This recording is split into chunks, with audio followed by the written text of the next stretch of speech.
ফরিদপুরে বাড়িঘরে ভাঙচুর চালানোর অভিযোগে গণপিটুনিতে যুবদলের এক সাবেক নেতা নিহত হয়েছে।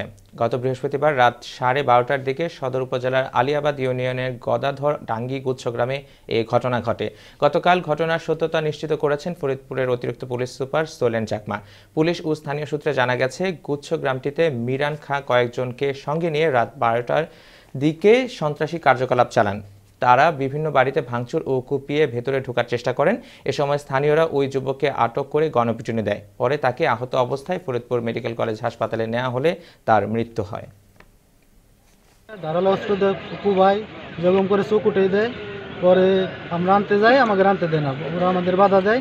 পরে আমরা পলাই যাই, ওরা আনতে লাগে। নদীর ওই পার আইসে প্রান্ত আইসে আমাদের গাড়ি মারি আটকাই দেয় যে না, ওরা হাসপাতালে নিতে দেবো না, মৃত্যু যতক্ষণ নিশ্চিত না হবি ততক্ষণ আমি যাইতে দেবো না। ডাব্লিউ চেয়ারম্যানের হলো খুব কাছের হলো লোক, ম্যানেজার, ও আমলিক করে, মনে করেন এই নিয়ে বহুত কথা কাটাকাটি হয়েছে। আমার ভাই যুবদল করে, যুবদলের জয়েন্ট সেক্রেটারি 2 নম্বর ওয়ার্ডের, এই নিয়ে চেয়ারম্যানের সাথে বহুত আগে কথা কাটাকাটি হয়, ভেজাল হয়। তারপরে আমরা তখন থেকে আমরা এই বিষয়টা তদন্ত করছি আর কি। তদন্ত করে দেখছি এটা আসলে কীভাবে কী হয়েছে, কী কারণে হলো, সেটা আমরা বিস্তারিত তদন্ত সাপেক্ষে জানতে পারবো আর কি। কোনো উদ্ধার ছিল কি, মানে অস্ত্র কিছু ভাগ্য?